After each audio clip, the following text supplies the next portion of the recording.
మన ప్రేక్షకులందరికీ కూడా శుభాభినందనలు. మార్చి 28వ తారీఖు శుక్రవారం. ఈరోజు మనకి 2 రకాలైన విశిష్టతలనేవి ఉన్నాయి. ఒకటి ఏంటి అంటే గనక, మనకి చాలామందికి అంటే పాత కాలం వాళ్ళకైతే చాలామందికి తెలుసు. జిల్లేలమూడి అమ్మవారి ఆరాధనోత్సవం అంటే ఈరోజు ఆవిడ యొక్క జయంతి దినోత్సవాన్ని మరి చాలా కన్నుల పండగగా చేస్తారు. తర్వాత రెండోదొచ్చేప్పటికేంటంటే, ఈరోజు మరి సాయంకాలం నుంచి మనకి ఈ లక్ష్మీ అమావాస్య. అంటే శుక్రవారం నాడు గనక అమావాస్యతో కలిసొస్తే దాన్ని లక్ష్మీ అమావాస్య అనేది కూడా అంటాం. కనుక వీటి రెండిటి గురించి కూడా మీకు తెలిపే ప్రయత్నం చేస్తాను. మీరందరూ కూడా బహుశా ఈ కొత్త అమావాస్య పనుల్లో నిమగ్నమై ఉంటారనుకుంటున్నాను. మరి ఇల్లులు శుభ్రం చేసుకునేవాళ్ళు, దేవుళ్ళని శుభ్రం చేసుకునేవాళ్ళు, మన సోదరీమణులందరూ కూడా మరి అందరూ కూడా వివిధ యొక్క అంటే రాబోయే కొత్త ఉగాది ఏదైతే ఉందో, దాని యొక్క ఆవిర్భావ కార్యక్రమాల కోసం మీరందరూ కూడా మరి సమాయత్తముగా ఉన్నారని నేను అనుకుంటున్నాను. సరే ఎప్పుడు మరి ఏదైనప్పటికీ కూడా ఏదైనా మనం ఒక మంచి చేయాలి, మంచి జరగాలి అనేది మనకి తెలిసిన మంచిని 10 మందికి పంచాలి అనేది ప్రధానంగా మన మన యొక్క ఉద్దేశం.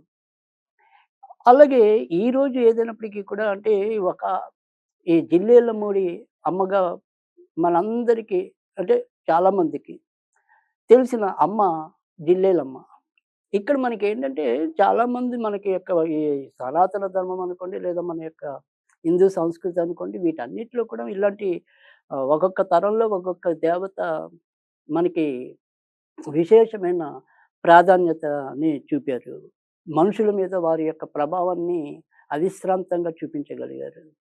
ఎందుకంటే వీళ్ళందరూ కూడా ఈ ఎంతో కొంత దైవిక అంశతో జన్మించిన వాళ్ళు కాబట్టి, వాళ్ళు ఆ రకమైన ప్రభావవంతమైన జీవితాన్ని వాళ్ళు గడపడమే కాకుండా, ఎంతో కొంత సరైన ఉపదేశాల్ని జగతికి అందించి వాళ్ళందరూ కూడా మరి మరణించి కూడా జీవించగలిగేలాగా వారి యొక్క జీవితాల్ని తీర్చిదిద్దుకోగలిగారు.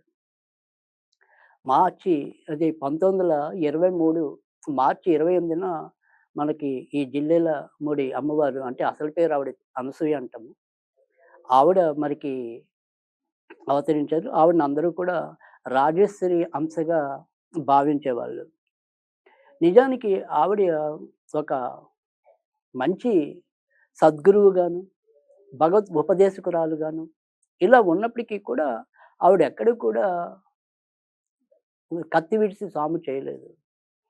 ప్రజలకి ఏవైతే తెలియజేయాలో ఆ రకమైన వాస్తవిక జ్ఞానాన్ని అందించడానికి ఆమె ఎప్పుడూ కూడా ప్రయత్నించేవాళ్ళు.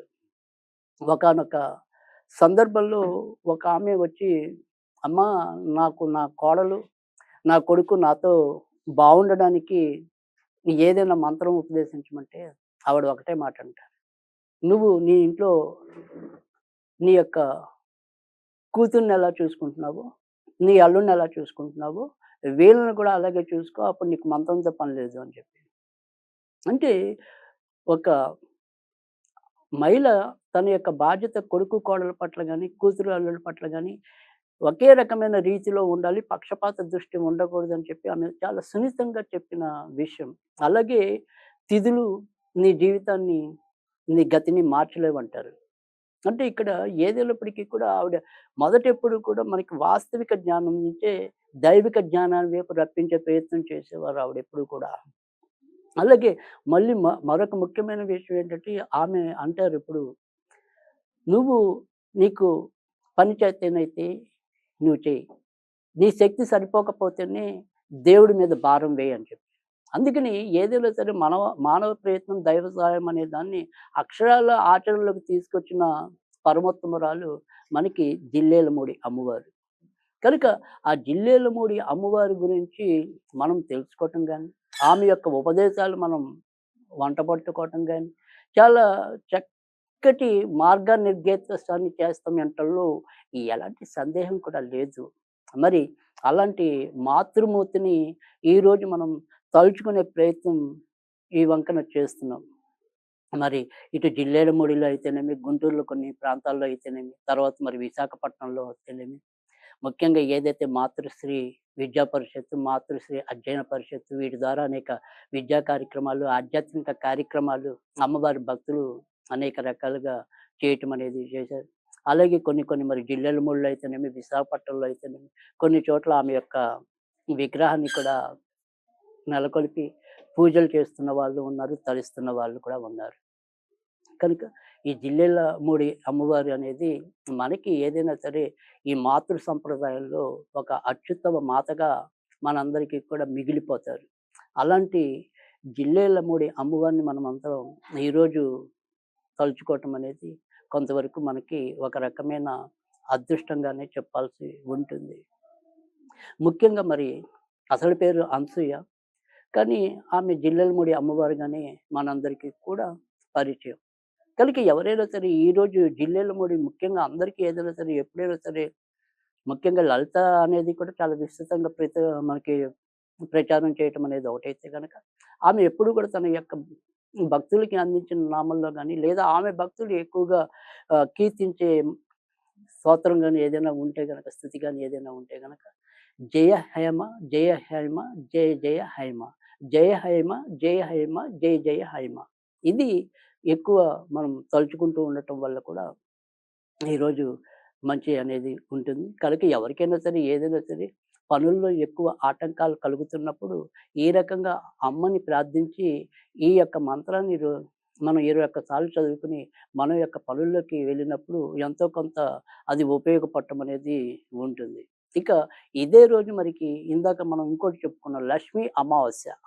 ఈ లక్ష్మీ అమావాస్య అనేది ముఖ్యంగా లక్ష్మీదేవి అనుగ్రహం కోసం ఎవరైతే మరి తపన చెందుతారో ప్రతి ఒక్కరికి కూడా ఏదో ఒక లక్ష్మి, లక్ష్మి అంటే సంపద. ప్రతి ఒక్కరికి ఏదో ఒక సంపద అనేది అవసరం ఉంటుంది. కొంతమందికి ఆరోగ్య సంపద కావాలి, కొంతమందికి శాంతి సంపద కావాలి, కొంతమందికి ధన సంపద కావాలి, కొంతమందికి విద్యా సంపద కావాలి. ఇలా ఏ సంపదలో అయినా సరే మనకది పరిపూర్ణంగా లభించాలి అంటే గనక అమ్మవారి ముఖ్యంగా లక్ష్మీదేవి అనుగ్రహం అనేది మనకి కలగాలి. కనుక ఈరోజు ఏదైనా సరే మనకి సాయంకాలం ఏదైనా 6:30 దాటిన తర్వాత నుంచి రాత్రి 9 లోపు ఇప్పుడు నేను చెప్పబోయేది ఏదైతే ఉందో దాన్ని ఆచరించి ఎంతో కొంత మనం లక్ష్మీదేవి అనుగ్రహానికి పాత్రలం కావచ్చు. అది ఎలాగో అంటే గనక ఈరోజు మనము 9 ఒత్తులు వేసి తర్వాత దొరికితే గనక తామర ఒత్తులని అమ్ముతారు. ఈ తామర ఒత్తులు తీసుకోవటం. ఒకవేళ అవి లేకపోతే బొడ్డొత్తులని ఉంటాయి. అంటే కొద్దిగా లావుగా ఉంటుంది. ములికిలాగా ఉంటుంది. సో, దాన్ని బొడ్డొత్తులంటాం. ఇలాంటివి 9 ఒత్తులు తీసుకొని మనము ఆవు నేతితో లక్ష్మీదేవి పటం దగ్గర దీపం వెలిగించాలి. అంటే ఏదైనా సరే ఇక్కడ మీరు ఎన్ని కుందులు వాడతారు అనేది ప్రశ్న కాదు. మొత్తం మీద మనం వెలిగించవలసిన జ్యోతులైతే గనక 9 ఉండాలి. అంటే 9 ఒత్తులుండాలి. ఈ 9 ఒత్తులతో మనం దీపం పెట్టడం అనేది జరగాలి. తర్వాత మనం ఈరోజు కంపల్సరీ అన్నపరమాన్నము వండాలి.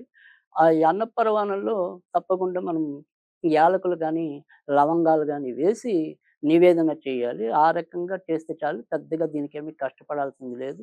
మీకు చదవటం వస్తే గనక ఈరోజు కనకదారాస్తవం గానీ, శ్రీ సూక్తం గానీ పఠనం చేయాలి.